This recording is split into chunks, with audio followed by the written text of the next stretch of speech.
जय श्री महाकाल, जय श्री महाकाल, जय श्री महाकाल। हम आप लोगों को इस वीडियो में बात करने वाले हैं वीर बुलाकी की साधना, जो कि वीर बुलाकी को अलग अलग नाम से जानते हैं। किसी किसी स्थान में जैसे कि वीर बुलाकी, शमशान बुलाकी या बुलाकी, ऐसे प्रकार के नाम से अपने अपने भाषा में लोग जानते हैं। तो हम आप लोगों को इसमें जो वीर बुलाकी की साधना बतलाने वाला हूँ, मंत्र साधना विधि सहित मैं आप लोगों को इस वीडियो में बतलाऊँगा। देखिए, आगरा में पाताल भैरवी मंदिर है, उसके जस्ट ठीक सामने ही ये वीर बुलाकी के एक बहुत बड़ी मंदिर है। वहाँ पे बहुत प्रसिद्ध है और यहाँ पर उसके साथ में यूपी में भी और राजस्थान में भी, अलग अलग कंट्री में भी वीर बुलाकी की अच्छे ढंग से साधना कर लिया जाता है। और उनका सवारी ला कर या तो फिर सन्मुख दर्शन कर वचन में ले करके बड़े से बड़े दरबार लगाया करते हैं। और प्लस बुरी से बुरी और बड़ी से बड़ी शक्ति जो किसी शक्ति से नहीं बंधन हो पा रही हो, वो स्पेशल वीर बुलाकी की साधना कर करके भूत प्रेत पीड़ा जो होता है उसको निवारण करने के लिए, मानसिक शुद्धि करने के लिए, मानसिक शांति करने के लिए, जीवन में अपना अलग प्रभाव देखने के लिए ये वीर बुलाकी की साधना की जाती है। वीर बुलाकी की साधना देखिए दो प्रकार की होती है, एक तामसिक रूप से होती है और एक सात्विक रूप से होती है। और जो हम इसमें बतलाएंगे साधना का विधि विधान, वो होगा पूर्ण सात्विक रूप से। कोई भी साधक कर सकता है, लेकिन यह साधना करने के लिए आपको गुरु का मार्गदर्शन अति उत्तम है, बहुत ज़रूरी है।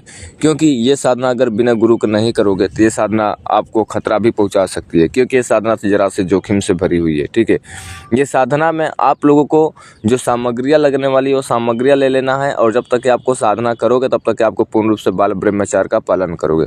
अगर आप बाल ब्रह्मचार्य का पालन नहीं करते हो तो ये आपको खतरा होना अति आवश्यक है।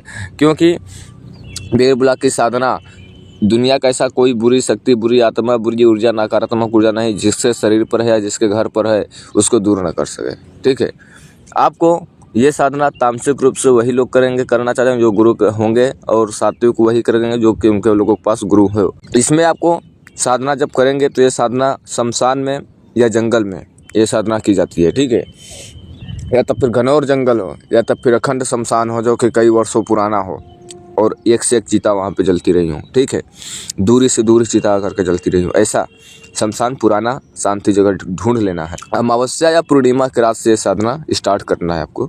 सामग्री में आपको लाल वस्त्र, लाल फूल और काला तिल, घी का दीपक और लाल आसन और फूल, कुछ पुष्प और चंदन और गुड़ और लड्डू और 2 बतासा, 2 लौंग, इतना सामग्री है। साधना करने से पहले जंगल या शमशान में नहा धो करके शुद्ध होकर कर चले जाना है, स्वच्छ कपड़ा लाल पहन करके। वहाँ पहुँच जाने के बाद आपको सबसे पहले रक्षा घेरा लगाना है, अपना कीलन करना है, शरीर बंधन करना है। जैसे कि हमने पिछले वीडियो में 5 रक्षा घेरा मंत्र सहित बतलाया हूँ, आप जा करके देख सकते हो। ठीक है, और जो मैं मंत्र बतला रहा हूँ वो मंत्र को आपको 11 माला मंत्र के जाप करना है। लाल वस्त्र बिछा लेना है, उसके ऊपर बैठ जाना है, पूर्व की दिशा मुख करके बैठना है। ठीक है, 11 दिन तक के आपको 11 माला का मंत्र की जाप करना है। मंत्र है ओम वीर बुलाकी नमः, ओम वीर बुलाकी नमः, ओम वीर बुलाकी नमः। इस मंत्र का जाप करना है। मंत्र जब आप जाप कर रहे होंगे तो आंखें बंद होनी चाहिए और माला जमीन में नहीं टच होनी चाहिए। और अपना प्रार्थना वीर बुलाकी से बोलते रहना है मन मन में। दीपक जो घी से जलाना है और शुद्ध स्थल पर रखना है अपने सामने, ठीक उसका ध्यान केंद्रित रखना है मंत्र जाप के दौरान में। साधना करते समय पर आपको पूरी मन को एकाग्र रखना है। और साधना में किसी भी अगर आपको अनुभव होता है तो उससे आपको भटकना नहीं है। आपको वो जो अनुभव होगा आपको दुरुपयोग नहीं करेगा, लेकिन आपको परीक्षाएं तमाम प्रकार की लेते हैं। ठीक है, और साधना जो है ये बहुत गुप्त तरीके से आपको करना है, किसी को बताना नहीं है। सक्षम आ जाता है जब आपको इसकी साधना संपन्न हो जाती है तो आपका आत्मरक्षा और तंत्र बाधा दूर करने में आप सहायक हो जाते हैं। और मानसिक दिमाग से भी, आध्यात्मिक शक्ति से भी आप सफल हो जाते हैं। ये साधना करने के लिए अगर आप योजना बना रहे हैं तो किसी गुरु का मार्गदर्शन में ही करें।